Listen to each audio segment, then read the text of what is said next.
Ya. Entonces, esta es la ayudantía número 3 de física 1.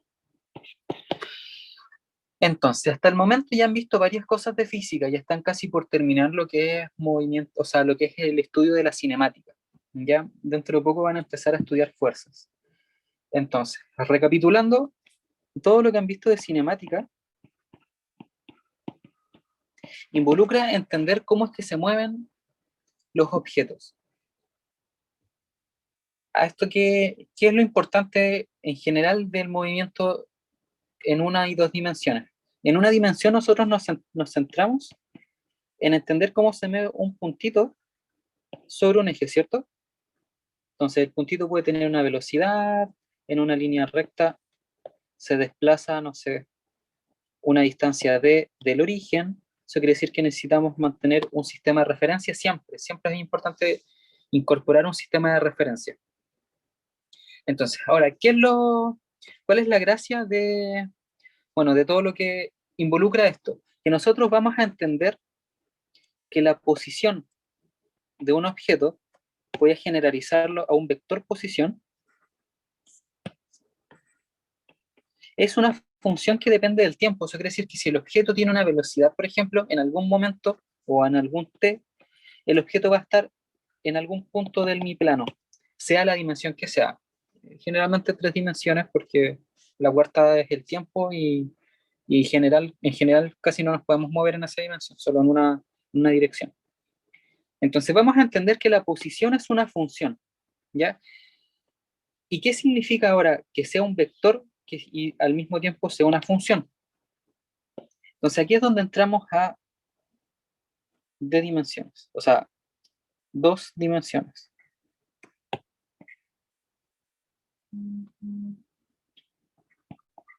Dos dimensiones. Cuando estamos en dos dimensiones, lo que nos importa, eh, dame un segundito.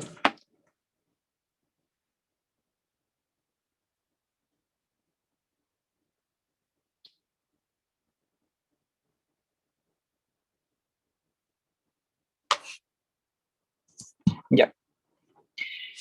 Entonces, cuando estamos hablando de dos dimensiones, nosotros primero tenemos que entender cómo trabaja una función vectorial. Entonces, yo voy a escribir aquí que P es una función vectorial. Eso quiere decir que si esto es un vector con coordenadas, voy a escribir 3 a priori, para después voy a ir al caso de las dos. Cada una de las coordenadas representa un eje, o vamos a hacer que represente un eje. ¿Ya? ¿Sí? ¿Se entiende la idea?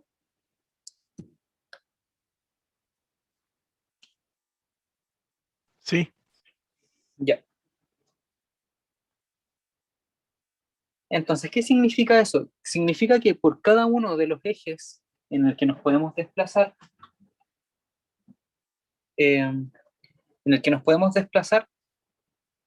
va a depender o va a ser independiente uno del otro. ¿A qué me refiero con eso?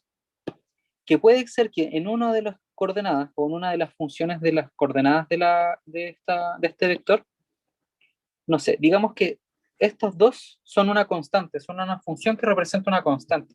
Quiere decir que en estos dos ejes, en general, no va a haber desplazamiento. Pero en si este no es una constante, sí va a haber desplazamiento.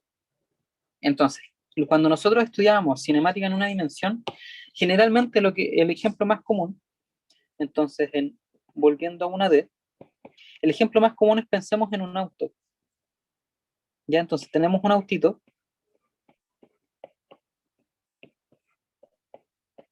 que se mueve en esa dirección con una velocidad y, pero está moviéndose solo en una dirección, ¿cierto? Entonces eso quiere decir que su función posición, P de t,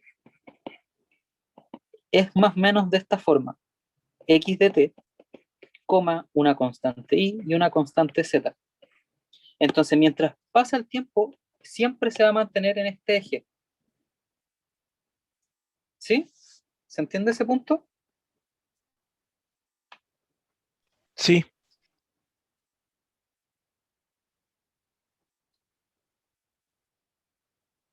Ya. Ahora, ¿qué pasa cuando pasamos a dos dimensiones? Cuando pasamos a dos dimensiones quiere decir que tenemos P, el mismo vector, pero ahora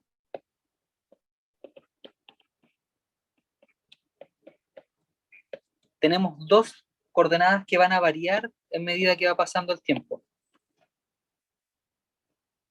¿Sí?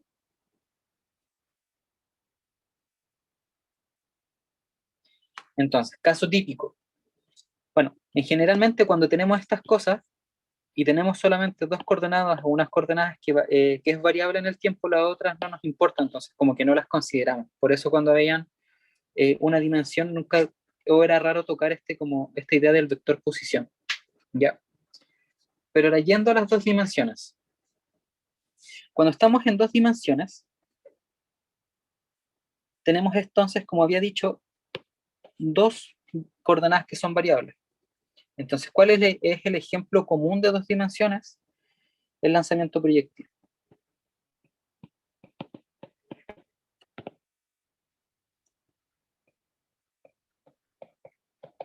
Con lanzamiento proyectil podemos explicar la mayor cantidad de cosas del movimiento en 2D. Una, porque es más, ¿cómo se llama? Más tangible. Podemos percibir esos tipos de movimientos en nuestro entorno. Y bueno, es más entretenido que otro tipo de ejercicios en dos dimensiones. Es más que nada por eso. Entonces, ¿qué significa ahora sí el movimiento en dos dimensiones? Significa lo siguiente. Tengo un espacio. Voy a dibujarlo en tres dimensiones para que se entienda más bonito. Y tenemos acá una persona. ¿Ya? Esto es X, esto es Y y esto es Z. Esta persona lanza algo. Digamos que es un basquetbolista y tiene una pelota acá de básquet y quiere achuntarle a un aro. ¿Ya? Quiere lanzar esa pelota hacia allá, hacia este punto. Lo que va a pasar es que al lanzar esta pelota va a subir, la va a lanzar con una velocidad, y esta pelota va a subir, y hasta llegar al aro. ¿Cuál es la gracia? Nosotros entendemos que esta velocidad es un vector, ¿cierto? Un vector que se define o se aplica sobre la pelota al momento de salir. Y también tenemos esta pelota en el espacio, en un entorno, y tenemos una persona, un observador que está midiendo los movimientos.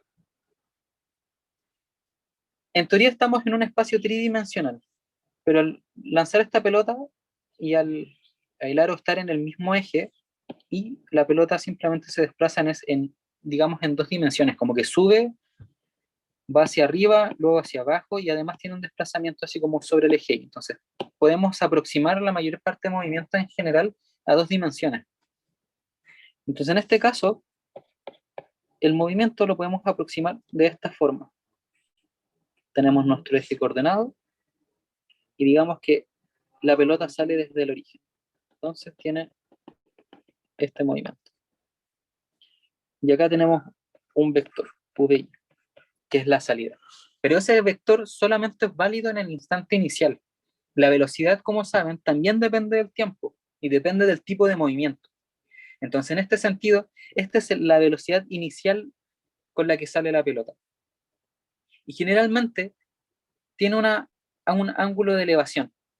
Entonces, como veíamos en vectores la semana pasada, estos vectores los podemos descomponer ya en ejes. En general, la idea de descomponer vector, en este caso el vector velocidad, es simplemente para facilitar los cálculos. Porque si nosotros tenemos el vector velocidad, por ejemplo, es un vector, entonces tiene coordenadas.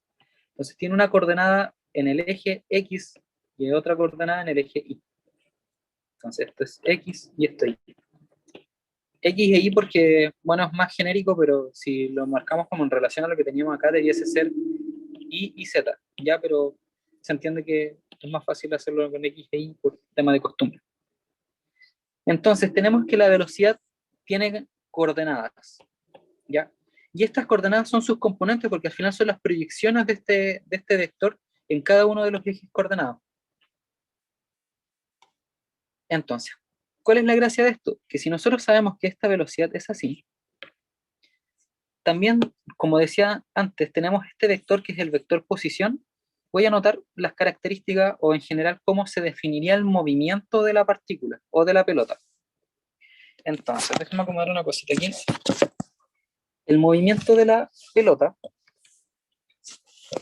lo podemos plantear de la siguiente forma.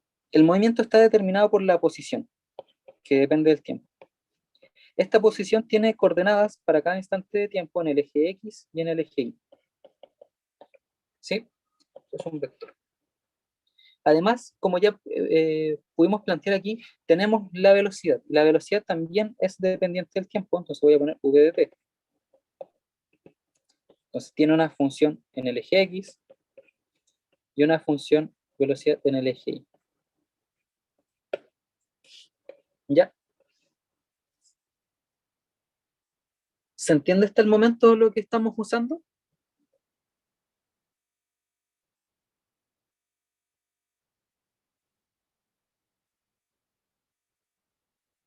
Sí, Ya, perfecto. Es importante que se entienda bien. Entonces, ¿qué es lo que vamos a hacer? Vamos a ver qué pasa, por ejemplo, con el eje X. Entonces voy a venir acá abajo y voy a ver qué pasa con el eje X. En un caso ideal, bueno, en este caso vamos a plantear que es un caso ideal donde la pelota solamente es lanzada hacia el aro. No hay viento, no hay roce, no hay nada. ¿Ya? Entonces el movimiento va a estar dado simplemente por el impulso inicial, o en este caso la acción inicial, que es aplicarle una velocidad VI a la pelota. Más adelante en dinámica van a entender cómo qué aplicaciones sobre la pelota se pueden dar para que salga con una velocidad. Pero en este caso, sobre el eje X o sobre el desplazamiento en el eje X, solo existe la componente X de la velocidad. No hay más porque no hay viento que vaya en contra, no hay algo que empuje a la pelota en ese mismo sentido, como para que esta velocidad sea variable. Entonces, entendemos que en el caso del eje X, la velocidad X es una constante en el tiempo. O sea, es la componente VIX. La velocidad inicial, pero descompuesta en su proyección sobre el eje X. O sea, esta de aquí. ¿Qué significa que la velocidad sea constante? Quiere decir que hace cambiar la posición del objeto a una tasa constante de tiempo. O sea, pasa un tiempo determinado y cambia su posición proporcional a ese tiempo que pasó. Entonces esto lo vamos a decir como x de t es igual a x0, siendo x0 la posición inicial, más vi de x por t. Entonces, entendemos que en el eje X existe el movimiento rectilíneo uniforme, o sea que el objeto se mueve a una tasa constante. Ya, eso entendiendo como la idea de que la velocidad es la derivada de la función posición.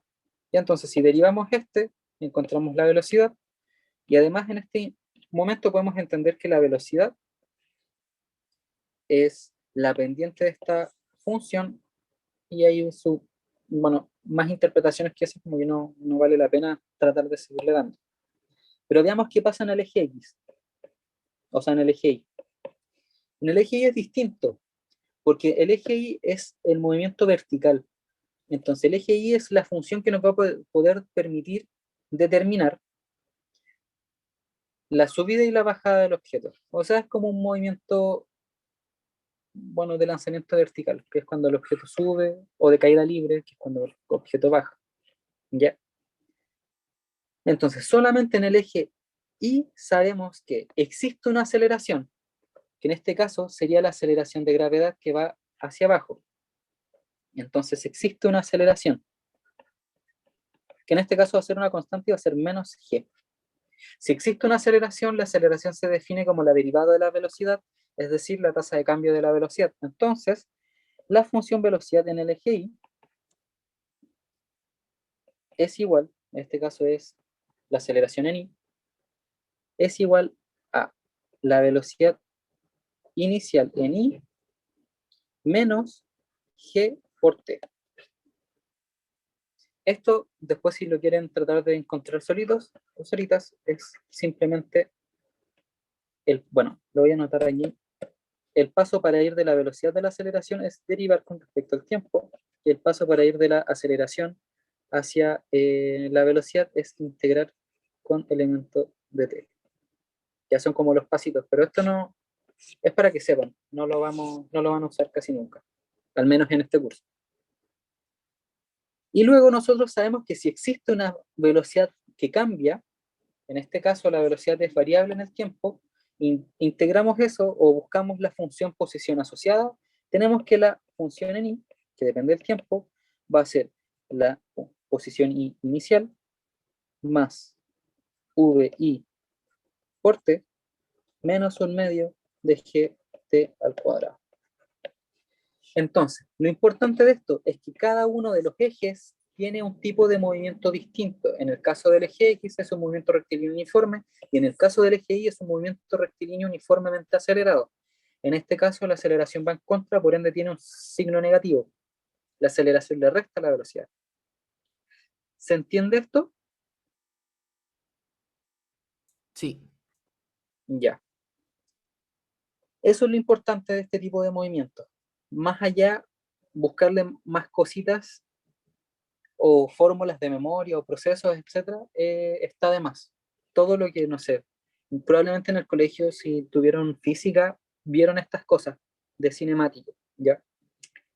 Eh, pero generalmente casi todas las cosas con movimiento parabólico eran fórmulas de memoria. Muy rara vez en el colegio se enseña a encontrar expresiones a través de las ideas principales, que en este caso serían estas dos.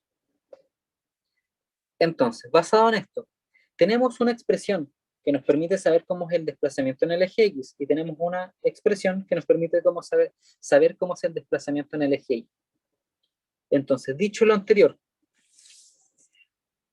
hay cosas que generalmente se preguntan o se requieren para resolver problemas. Por ejemplo, calcular el tiempo de vuelo.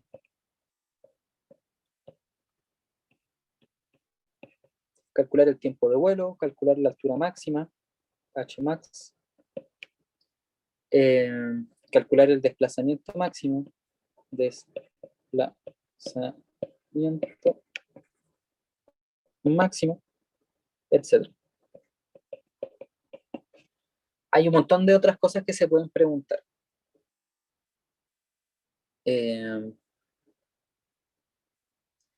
Ya. Dicho eso, me gustaría que hiciéramos un ejercicio para que vayamos, no, antes de eso. Voy a calcular cosas que son comunes. Tiempo de vuelo y desplazamiento máximo. Ya es h máximo. ¿Cómo calculamos el tiempo de vuelo? ¿O qué es el tiempo de vuelo? El tiempo de vuelo es el tiempo que se demora el objeto en subir a la altura máxima y bajar. Entonces, el tiempo de subida y tiempo de bajada. ¿Cómo encontramos el tiempo de vuelo? Suponiendo, bueno, la forma que me gusta a mí, o sea, la forma que yo utilizo para encontrarlo es la siguiente. El tiempo de vuelo, entonces voy a anotarlo aquí, el tiempo de vuelo no es más que el momento en el que la coordenada i es 0. O finalmente donde ocurre o se acaba el desplazamiento. Es el tiempo donde ocurre el desplazamiento. Forma fácil de calcularlo, voy a suponer un movimiento de este estilo. Este es el origen. X e Y. Entonces, como estamos trabajando en movimiento parabólico, yo sé que I de t es igual a la altura inicial, que en este caso parte del origen, así que es 0, velocidad inicial en I por t menos un medio de gt cuadrado. ¿Sí? Entonces, lo que voy a suponer es que este objeto que yo estoy analizando tenía una velocidad inicial y tenía un ángulo de salida, ya o el ángulo de elevación.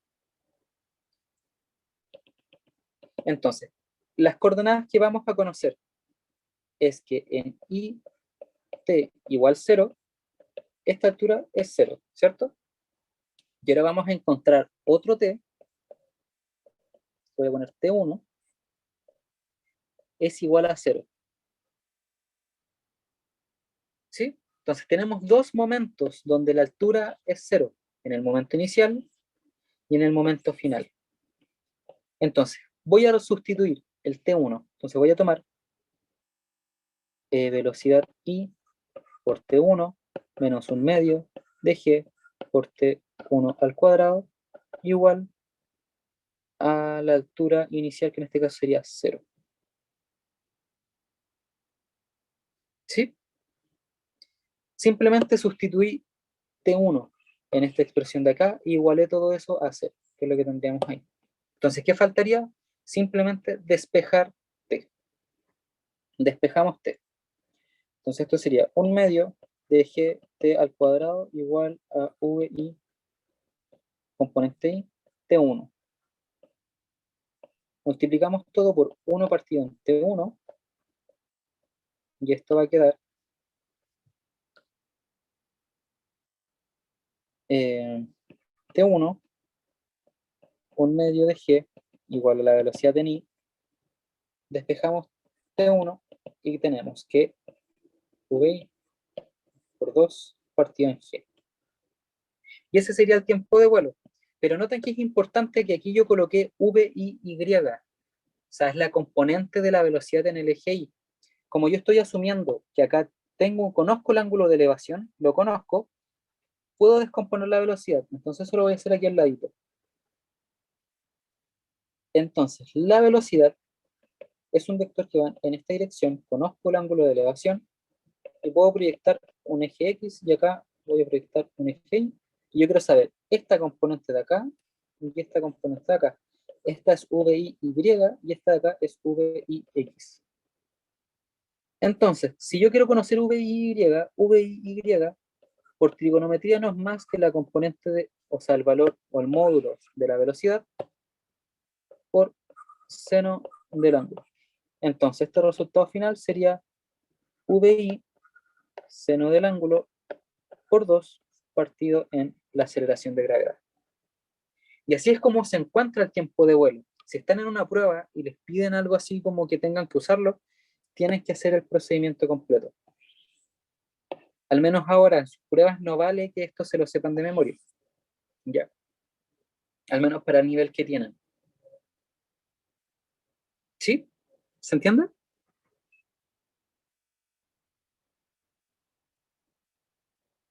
Sí, Ya, perfecto.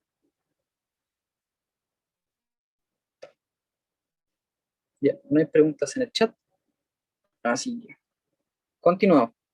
Otra cosa que podemos hacer es buscar Hmax y el desplazamiento máximo. El desplazamiento máximo yo les recomendaría que lo hagan ustedes. Hmax tiene más truquitos. ¿Ya? Como tip para encontrar el desplazamiento máximo. Si ustedes aquí, por ejemplo, calculamos el tiempo que se demora el objeto en subir y bajar,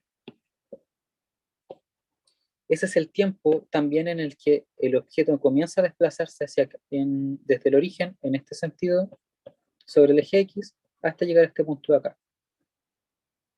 Eso quiere decir que como el tiempo de vuelo es el tiempo en el que se produce el movimiento, si ustedes quieren saber el desplazamiento máximo, tendrían que usar x de t, bueno, x de t evaluado en t1, que sería el t que encontramos como tiempo de vuelo, en su función, que en este caso sería x0 más vix por t. Esa sería lo que tendrían que resustituir en esa ecuación para poder calcularlo. Y estas son cosas que se usan dependiendo del ejercicio. Hay ejercicios donde quieren saber la posición final, pero no conocen nada más que eso, que es solo lo que están buscando. Entonces lo que les conviene hacer es buscar el tiempo de vuelo, si es un movimiento así parabólico en este sentido, y una vez calculado el tiempo de vuelo, reemplazarlo en la otra ecuación que tengan. En este caso, buscar este tiempo de acá y reemplazarlo en esa ecuación para encontrar el desplazamiento final. O pueden conocer el desplazamiento final, entonces pueden colocarlo aquí, desplazamiento final, diciendo que esto es igual a un d, y luego despejando el t de aquí, y así tienen el tiempo de vuelo, tiempo de desplazamiento, como quieran. Va a depender mucho. Depende generalmente de las coordenadas finales que conocen. Acá en este caso, nosotros sabemos cuánto vale y final. Y final vale 0, pero no sabemos cuánto vale x final. Entonces este podría ser buscarlo y sería reemplazar el tiempo de vuelo en la función de aquí y encontrar este. Si fuese al revés, si conocieran el desplazamiento final, despejan el tiempo de vuelo y reemplazan en la otra función. Y así generalmente. Para h máximo es distinto, porque h máximo les pregunta cuál es la altura máxima. ¿Ya? ¿Y cómo encontramos nosotros la altura máxima? Podemos hacerlo de la siguiente forma. Entonces voy a poner h máximo. Voy a suponer el mismo tipo de movimiento parabólico, ¿ya? Y queremos saber cuál es h máximo. H máximo. Hay distintas formas. Una es calcular el tiempo de vuelo, y una vez que calculan el tiempo de vuelo, lo dividen en dos, y ese también es el tiempo de ascenso. Entonces, calculan el tiempo de vuelo, lo evalúan en la función y de vuelo 2, y eso les da, o al evaluarlo, les debiese dar la h máxima. ¿Por qué esto? Es simplemente fijándose en que hay simetría en este sistema. Porque cuando el objeto sube, la aceleración de gravedad está restándole velocidad hasta que llega a 0. Pero le está restando velocidad a una tasa constante. O sea, por cada segundo que pasa le resta g a la velocidad. Pero cuando va en caída, le empieza a sumar g a la velocidad, porque van en la misma dirección. Entonces, lo que está haciendo aquí la g es estar aumentando la velocidad, pero en el sentido negativo. Pero le aumenta la velocidad a una tasa constante. Entonces, lo que se demoró la aceleración en hacer que la componente i de velocidad sea 0 es lo mismo que se va a demorar la misma aceleración en hacer que vaya desde 0 hasta la misma componente final. ¿Ya? Lo único que hace es como cambiarle el sentido, pero es esa idea. Otra forma, que es la que me gusta más a mí, es decir, yo sé que tenemos posición inicial, en este caso 0, velocidad inicial eje y por t menos un medio de g t al cuadrado. Nosotros queremos saber h máximo. Entonces lo que yo voy a buscar es el tiempo que genera ese h máximo. Y eso lo hacemos derivando. Recuerden que si nosotros derivamos una función con respecto a una variable t, y esa derivada la igualamos a 0, podemos despejar el valor que maximiza o minimiza la función. Podemos encontrar un máximo o un mínimo. Entonces, si yo derivo esto, voy a tener derivada vi menos gt, y de aquí igualo esto a 0, vi menos gt igual a 0, despejo t, y eso quiere decir que tenemos t igual a vi partido en g. Este es el t que se demora en subir el objeto, es el tiempo de ascenso, o es el tiempo donde obtengo, o donde al evaluarlo en esta función obtengo un máximo o un mínimo. Nosotros en este caso conocemos la forma de la función, entonces sabemos que el valor que nosotros obtengamos al sustituir este t en la función va a ser un máximo, solo porque conocemos la trayectoria. Ya, entonces, reemplazamos ese t y vamos a tener i de t igual a vi por vi partido en g menos un medio de g t al cuadrado, en este caso vi al cuadrado partido en g al cuadrado. Vamos resolviendo y vamos a tener vi al cuadrado, g menos un medio, vi al cuadrado partido en g. Si se fijan, acá podemos restar, y eso quiere decir que la altura máxima es un medio de la velocidad inicial al cuadrado partido en g. Esa es una forma de encontrar la altura máxima. ¿Sí? ¿Se entiende?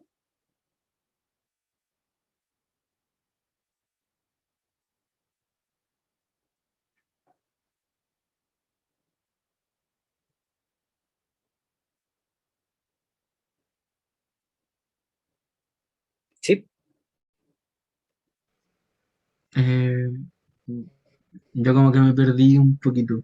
No sabría decirte dónde, pero me perdí. No entendí. Aparte se me quedó pegado, entonces, peor. Ah, ya entiendo. Bueno, recapitulo rápido, un poquito. Hay varias formas para encontrar la altura máxima, ¿cierto? Como lo estaba planteando.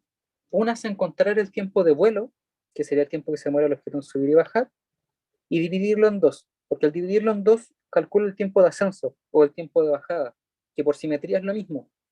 El tiempo en que se demora el objeto en subir es el mismo tiempo en que se demora el objeto en bajar. Entonces, como calculo el tiempo de vuelo, lo divido en dos.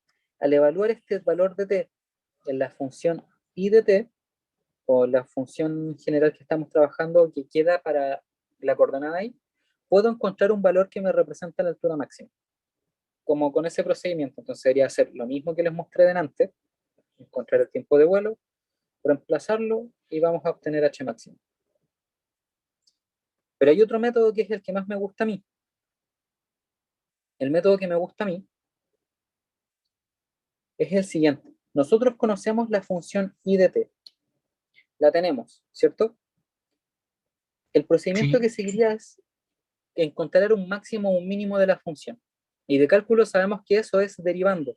Entonces derivamos esta función e igualamos a cero. Entonces si nosotros la derivada la igualamos a cero, estamos encontrando un máximo o un mínimo. ¿Ya? Que en este caso, al derivarla obtenemos esta función de aquí, igualamos a cero, voy a borrar esta patita, igualamos a cero y despejamos t. ¿Ya? Entonces despejamos t y obtenemos esta expresión. ¿Qué nos permite eso? Al despejar t, estamos despejando el tiempo en el que sabemos que estamos en el punto máximo, en el punto mínimo. ¿Sí? Entonces, tenemos el tiempo y lo evaluamos en la función i de t. Y al evaluarlo en la función, vamos reemplazando y vamos a encontrar una expresión como sustituyendo y minimizando o reduciendo todas las expresiones que podamos, vamos a encontrar la expresión que nos representa la altura máxima. Pero es por esa idea de que estamos minimizando o maximizando la función. ¿Sí? sí, ahora sí, muchas gracias. Buenísimo. Y eso, ese es el procedimiento que me gusta al menos, ya, para encontrar H máxima. Bueno, y ese es como el repaso general. Entender que la velocidad la podemos descomponer en sus componentes y cada una de las componentes tiene una función propia, una función que depende, o sea, las coordenadas en general, cada una depende del tipo de movimiento que se da, pero en ese eje específico, a eso me refiero. En el caso del movimiento parabólico, en el eje Y es donde hay una aceleración de gravedad, entonces en el eje Y es un movimiento rectilíneo uniformemente acelerado, pero en el eje X no hay una aceleración, no hay una variación de la velocidad, entonces simplemente es un movimiento rectilíneo uniforme. Eso solamente. Y lo demás ya es jugar con las ecuaciones como lo estábamos haciendo aquí. O sea, para encontrar el tiempo de vuelo, vimos un método para hacerlo, lo mismo con Hmax, y el desplazamiento máximo es jugar igual con eso mismo. Pero es como para entender bien cómo se comportan los sistemas. Entonces ahora me gustaría que hiciéramos un ejercicio. Me gustaría que hiciéramos... Este ejercicio está en la guía que les subieron los profesores, pero quiero hacerlo una porque es difícil. Entonces es como una forma de mostrarles cómo, bueno, las distintas cosas que se pueden hacer con los ejercicios. Y pucha, si ven un ejercicio difícil, lo incorporan así como entienden su procedimiento, luego se les hace más fácil hacer los otros ejercicios como nivel medio, que son como los ejercicios que debiesen poder hacer bien. Los ejercicios estos que están en rojito en el libro son ejercicios de desafío, entonces, bueno, ahí hay varias cositas. Si podemos hacer este, podemos hacer todo.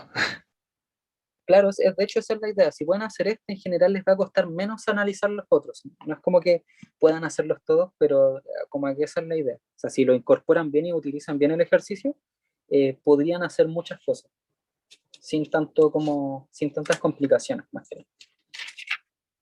Entonces déjenme buscar mis apuntes para que no se me olvide ningún detalle. Ya. Entonces, ¿qué nos dice este ejercicio? Primero, a priori, antes de leer el enunciado, sabemos que es un ejercicio un poco más complejo que los demás, porque nos cambia el sistema de que estamos trabajando sobre un plano, ¿ya? Eso quiere decir que ahora la posición final en este punto ya no es cero y un desplazamiento. Entonces acá nosotros estamos acostumbrados a que el desplazamiento final sea el desplazamiento en X y cero. Entonces eso nos permite simplificar un poco los problemas. Lo que nos dice esto es que está terminando el movimiento antes. Entonces este va a ser un desplazamiento y ahora también tiene un desplazamiento final que sería una altura final. ¿Ya? Eso es como a priori. Generalmente, yo sé que en clases probablemente hayan visto el ejercicio de, no sé, un bombero que está tratando de regar un departamento y está quemando, una persona que está tratando de tirar una pelota sobre un techo o algo así.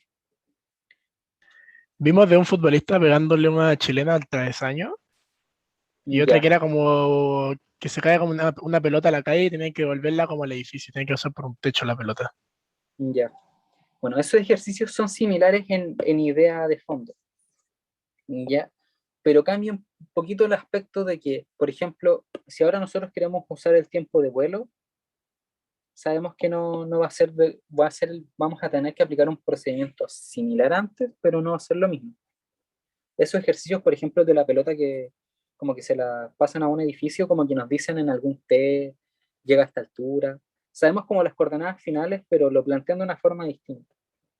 ¿Ya? Y acá a todo esto hay que demostrar algo, entonces igual cambia un poquito la dinámica. Y en el del travesaño cumple como la misma idea, sabemos como las coordenadas finales.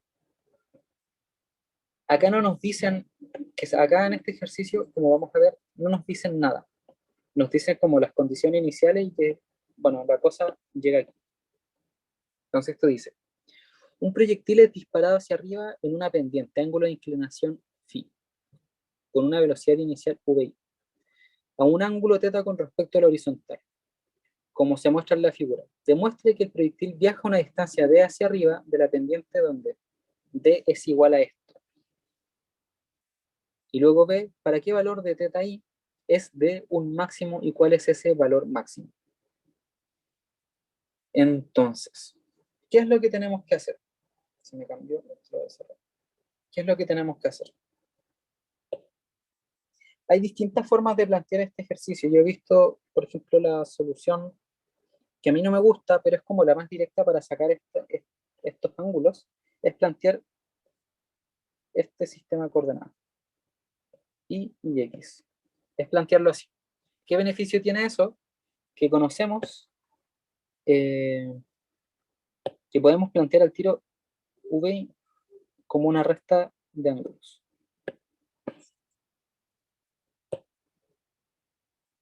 Tomamos ese eje y este eje de acá.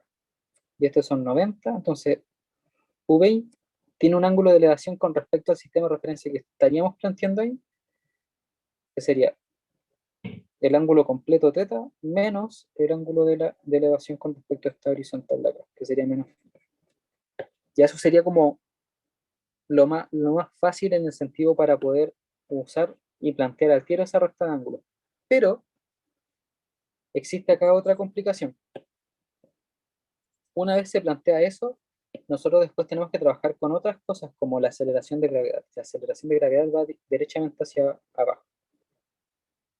Entonces ahí como que se enroda un poco la cosa, porque después hay que descomponerla, como ahora nuestro sistema de referencia es así, quiere decir que en cada uno de los ejes que estaríamos usando existe una aceleración.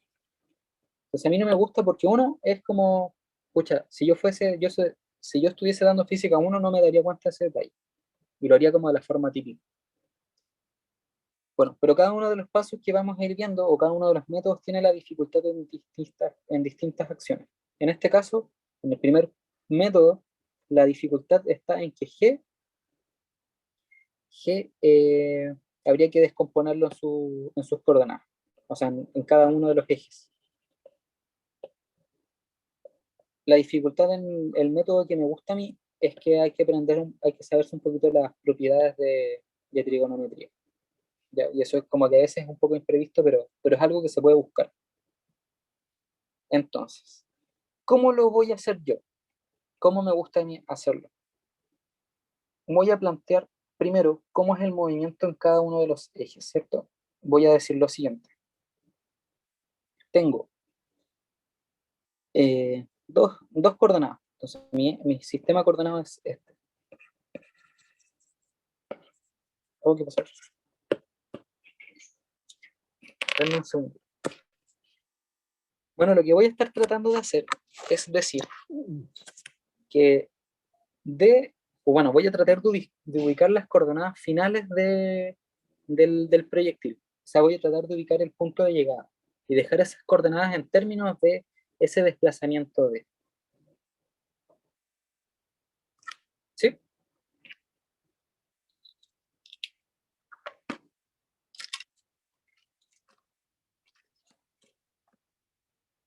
Dame un segundito, que tengo un problema con el lápiz. Ya. Entonces, ¿qué es lo que tendríamos en este momento?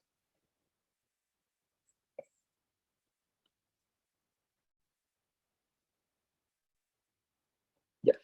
¿Se ve, cierto? Se me anduvo como pegando el. Ahí. Sí, sí se ve. Ya. Entonces sería el punto final. Déjenme verificar una cosita. Si tengo carga en el lápiz, pero. Ya. Entonces, tenemos estas coordenadas. Entonces, las coordenadas finales, voy a anotar aquí, creo que escribí mal coordenadas. Ya voy a anotar coordenadas, no más si está mal escrito. Coordenadas. Las coordenadas finales son de coseno de phi, de seno de phi. Esto porque estoy tomando d como una hipotenusa. Entonces estoy anotando sus componentes en el eje, en cada uno de los ejes, siendo el sistema de referencia en esa dirección. Y evaluando el origen como ese puntito que es el punto de salida. ¿Ya? Entonces estas serían mis coordenadas finales. Entonces yo sé, porque este es un movimiento proyectil, que en el eje X mi función posición es así. X sub 0 más V y X por T. X sub 0 es 0 porque parte en el origen, entonces esto es V y X T. Y en el eje Y,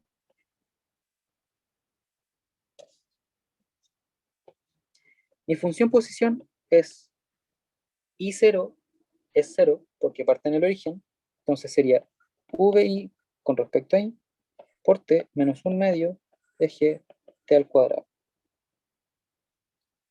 Entonces tendría esta función y esta función.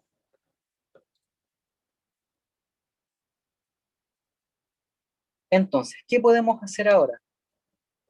Podemos calcular el tiempo de vuelo, que es la herramienta que yo les decía que va a permitir hacer conexiones entre estas dos ecuaciones. Entonces, ¿cómo calculamos el tiempo de vuelo? Sabemos que la posición inicial es 0 y conocemos el desplazamiento en X. Entonces, podemos nosotros, como conocemos cada una de las coordenadas finales, podríamos calcular el tiempo de vuelo con cualquiera de estas dos ecuaciones, con esta o con esta. Pero si se fijan, si calculamos el tiempo de vuelo aquí, nos quedaría una cuadrática, ¿ya? Y eso va a ser poco fome. ¿Y por qué nos quedaría una cuadrática? Y tendríamos que distinguir cuál sería el tiempo que nos sirve y cuál no, porque nos va a dar dos valores de t, es porque la altura de seno de teta se va a cumplir en dos puntos. Piensen que por simetría, cuando esto va subiendo, en algún momento llega a un punto paralelo a este. Entonces ahí se cumple de seno de teta. Pero a nosotros nos interesa el tiempo cuando esto va de caída. Entonces tendríamos que después identificar cuál de las t es mayor, etc. La forma más fácil es que nosotros sabemos que hay un solo desplazamiento que nos va a dar de coseno de teta. Entonces hay un solo t en el cual vamos a obtener este desplazamiento, porque aquí es 0 y aquí es el desplazamiento distinto.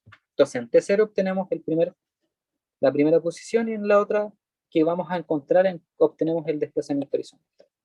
Entonces, tiempo de vuelo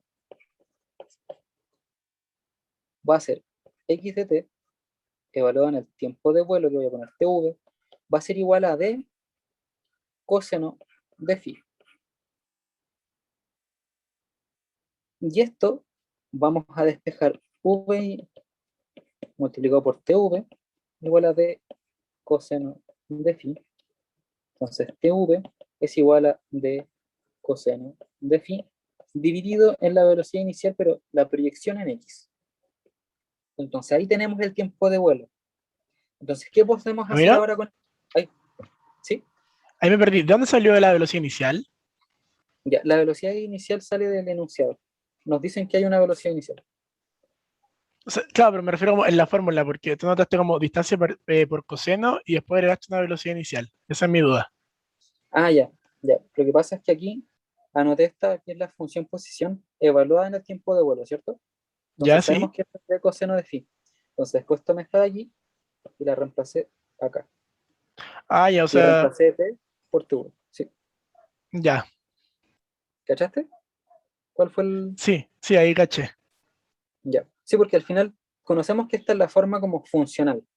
Entonces, si nosotros conociéramos los valores de la velocidad y el valor de t, reemplazamos aquí y eso nos debería dar esto mismo, como un valor que nos dé eso. Entonces, podemos establecer esa igualdad. ¿Sí? ¿Se entiende? Sí, gracias.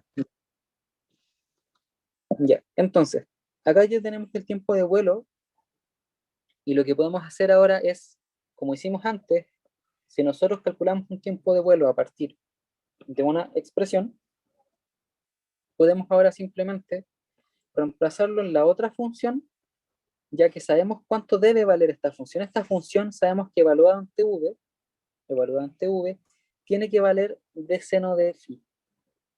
Entonces, como conocemos ahora tv, calculamos. Y evaluado ante v es igual a v i con respecto a i por t menos un medio de g por tv al cuadrado, en este caso sería d coseno de phi partido en v i x y esto al cuadrado. Entonces, déjenme acomodar esto para que no quede tan encima.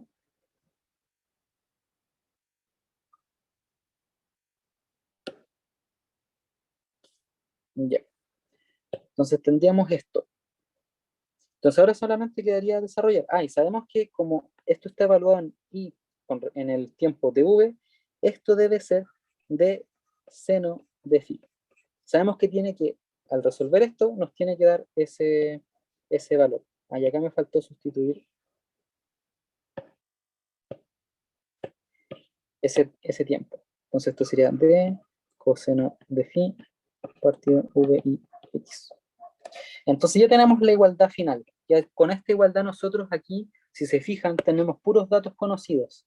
Las velocidades son datos que nos da el problema, el coseno de phi también lo da el problema, la g es como de memoria y acá también tenemos velocidad.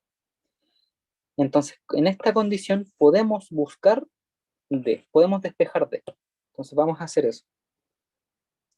Entonces, trabajando esto tenemos vi partido en vix de coseno de phi menos un medio de g d al cuadrado coseno cuadrado de phi partido en vx y esto es igual a d seno de phi.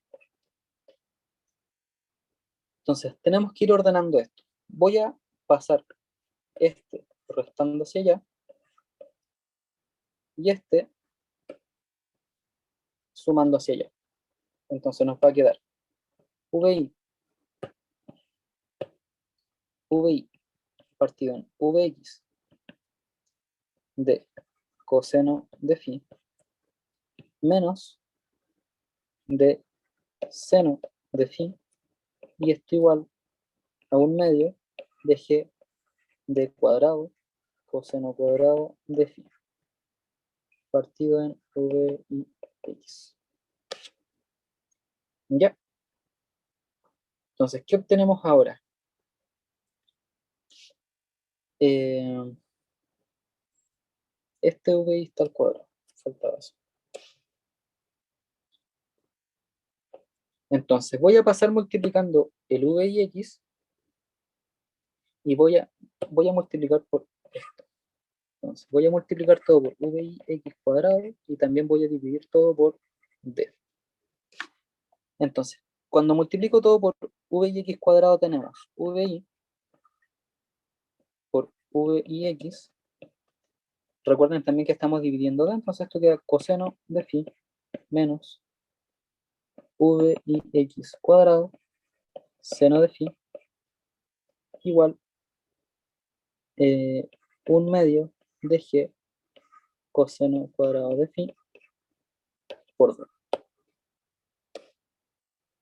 Entonces ahora ya despejamos la D. Entonces tenemos coseno cuadrado.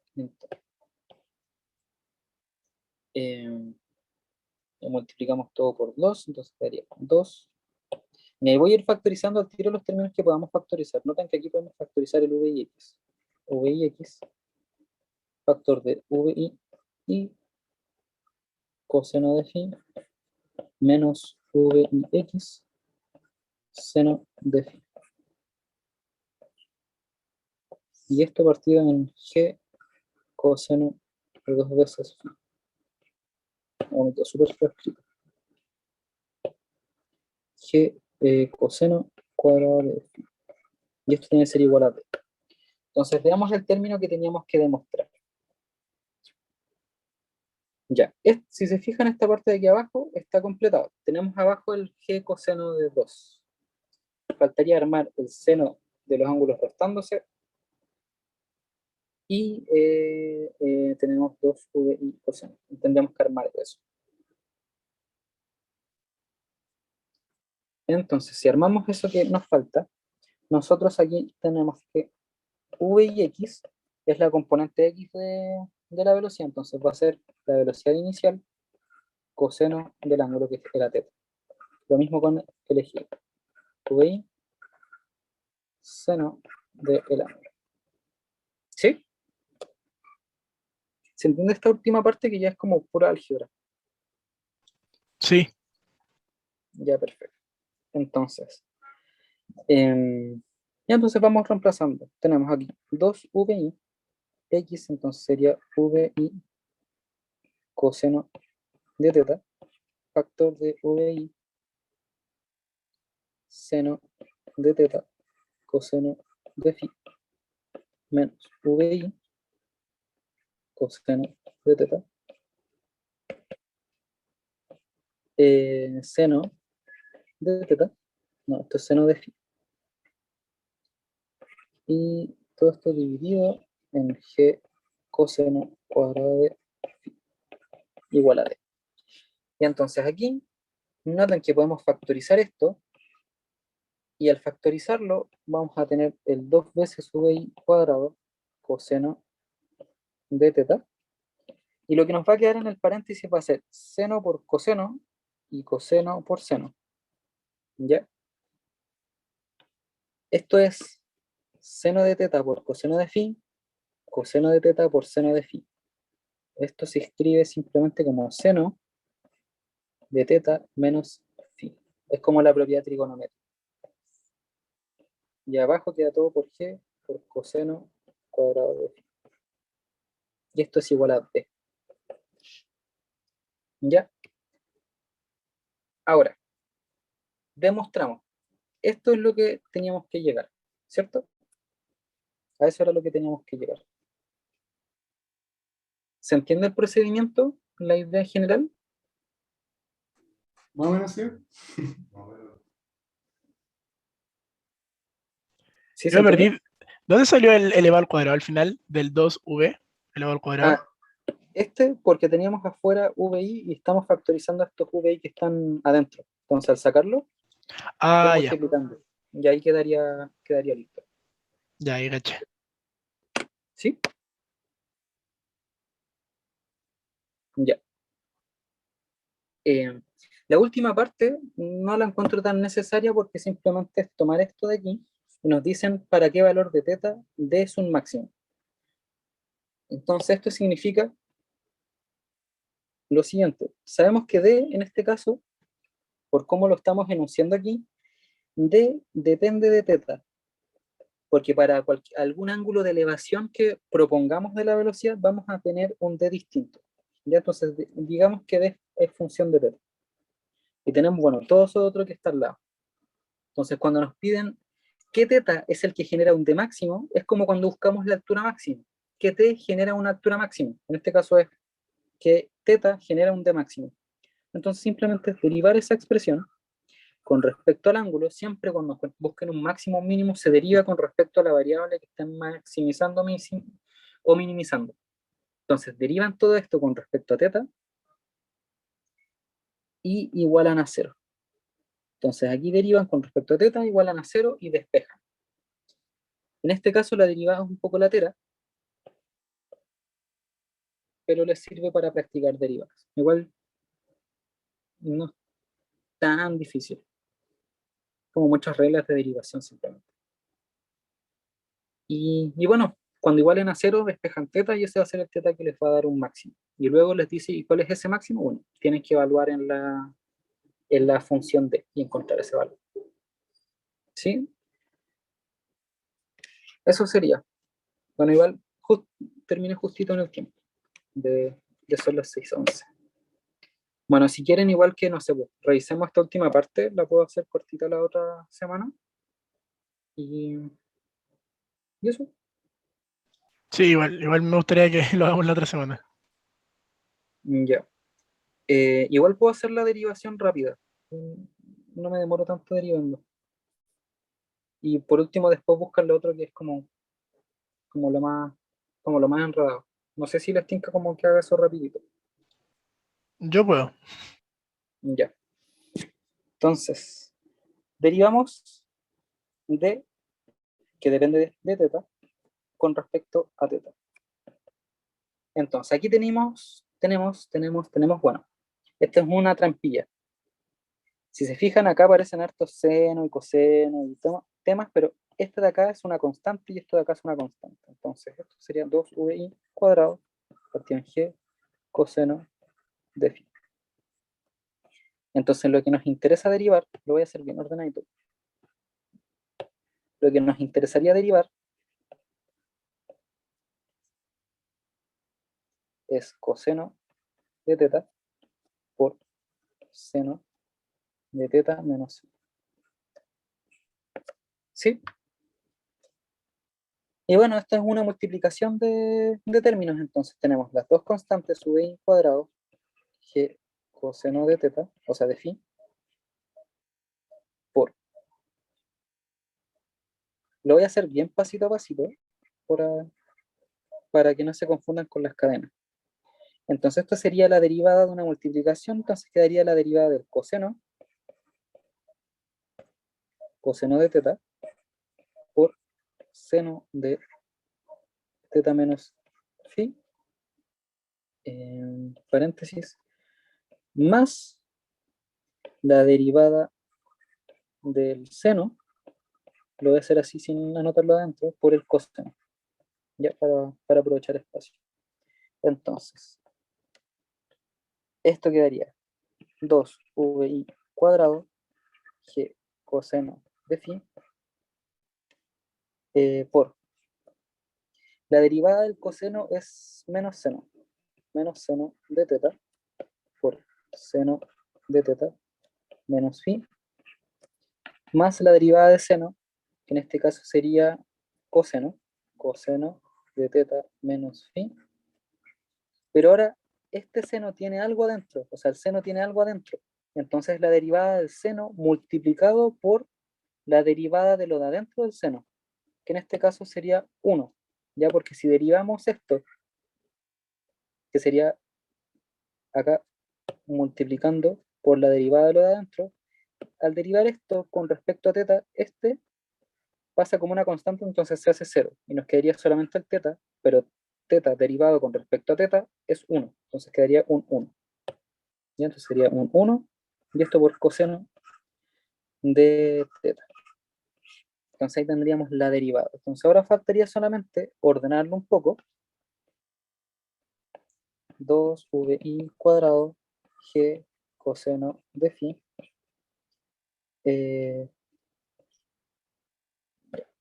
esto sería menos seno de teta menos phi más 2vi cuadrado g coseno de phi coseno de teta menos phi coseno de teta. Tendríamos eso. Y eso tiene que ser igual a 0, ¿cierto? Porque estamos maximizando. O sea, vamos a encontrar un valor que nos dé un máximo. Como eso tiene que ser igual a 0, noten que todo esto se hace 0, todo esto se hace 0, entonces quedaría 0 igual a 2vi cuadrado g coseno. Mira, lo estoy eliminando y lo anoto igual. Sería seno de teta menos phi más coseno de teta menos phi coseno de teta. Ya, entonces este tiene un menos. ¿Qué podríamos hacer ahora? Podríamos hacer lo siguiente. Quedaría seno de teta menos phi, y este lo pasé hacia el otro lado. Coseno de teta menos phi, coseno de teta. Ya. ¿Se entendió el procedimiento que aplicamos hasta este momento? Yo no entendí por qué eliminaste el 2 velocidad inicial al cuadrado partido en g coseno de phi. Ah, ya. Bueno, lo eliminé, debía haberlo eliminado aquí, pero lo eliminé porque como estamos maximizando, o sea, estamos buscando el valor que maximice la función, digámoslo de cierta manera, que nos dé el valor máximo, esta parte de acá es igual a 0. Entonces esta es una constante. Entonces la pasamos multiplicando hacia el otro lado y se anula. Entonces así dejamos los términos que nos interesan solitos. ¿Sí se entiende ahí por qué lo eliminé? Sí, ahí sí, ese es. Bien, entonces ahora esta condición, que esto es lo que tenemos que resolver en nuestra ecuación, vamos a hacer lo siguiente. Voy a multiplicar todo por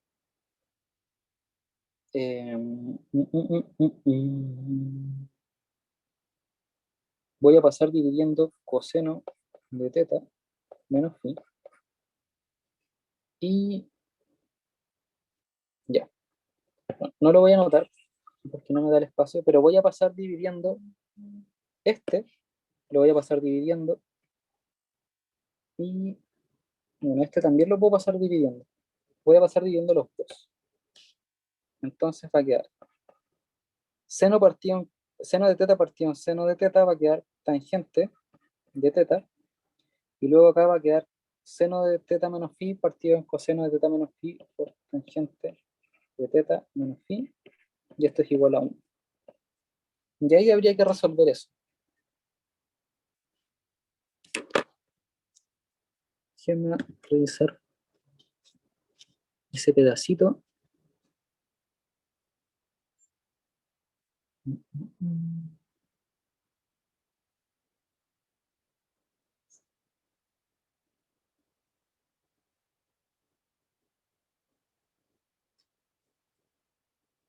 Ya, a ver.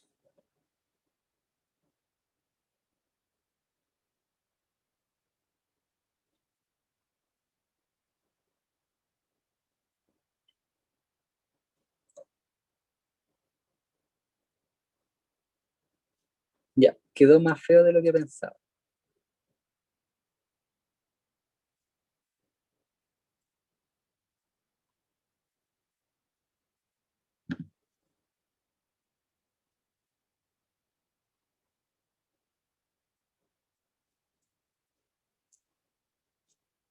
Déjenme ver si encuentro cuánto era eso.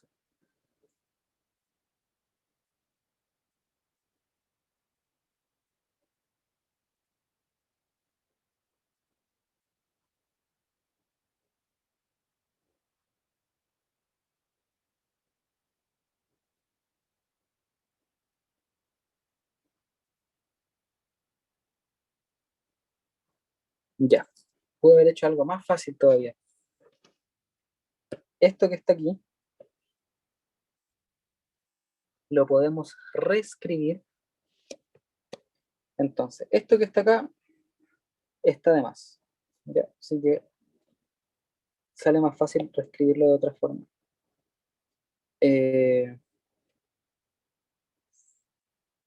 Lo voy a anular todo y voy a escribir. Al final la ecuación que nos termina quedando es 0 igual a menos seno de teta menos phi más coseno de teta menos phi coseno de teta, ¿cierto? Y eso lo podemos reescribir como 0 igual coseno de teta menos phi. A ver si lo reemplacé bien.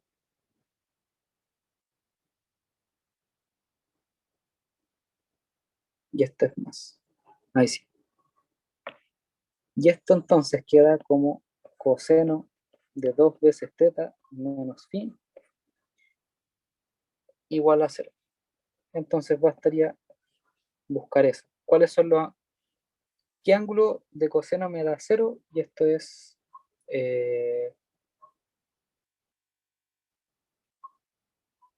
sería... Bueno, coseno me da 0, o un ángulo me da 0, al evaluarlo en coseno, cuando tenemos lo siguiente. Pi medio más k por pi. Ya.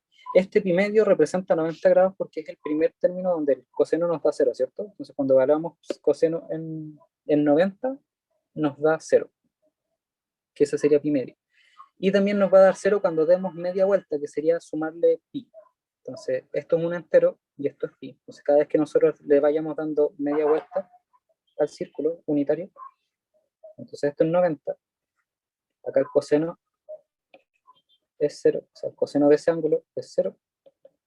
Entonces también va a ser 0 cuando estemos acá abajito y para todas las vueltas que le estemos dando al ángulo. O sea, esto puede ser, no sé, 300 y algo, pero si justo todas esas vueltas dan justo un ángulo que quede como en este eje o en este, da 0. Entonces este sería el valor que maximiza o minimice la función. Tendríamos que despejarlo. Entonces, el teta que maximiza es igual a pi cuartos más k medios de pi menos, o sea, más phi medio. Y ese sería el ángulo. Ya. Tomándolo para el primer cuadrante, o sea, como la primera vuelta, donde k es igual a 0, este resultado sería pi cuartos más phi medio. Entonces, cualquier teta que cumpla esta condición nos va a dar el d máximo. Entonces, después este sería el valor que habría que reemplazar en d y así encontramos ese resultado. ¿Sí? ¿Se entiende? ¿Se entendió? Enredado, pero sí. Bueno, es que la parte como de optimizar y maximizar es, escucha, puro cálculo, así como ir derivando, cadena. Sí, Al pura final, práctica. exactamente, lo más importante es haber demostrado esto de acá. Llegar al punto de demostrar ya es como la parte física, ¿sí? Porque hay que interpretar esas cosas.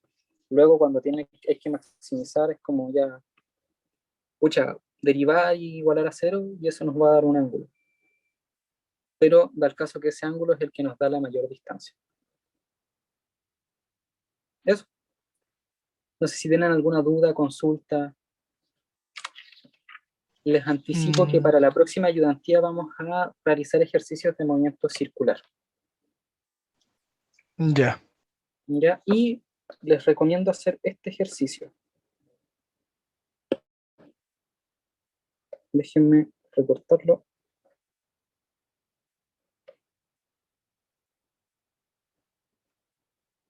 Este ejercicio lo vi y está bastante interesante. Les recomiendo que lo hagan y yo cacho que de aquí al lunes quizás lo estaría subiendo ahí al web curso como una grabación. ¿Ya? Así que traten de hacerlo antes de que suba ese video. Yo creo que lo voy a estar subiendo el lunes de la otra semana, como para que tengan así un margen de tiempo.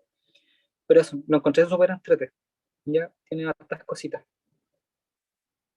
Así que eso, esa sería la ayudantía del día de hoy.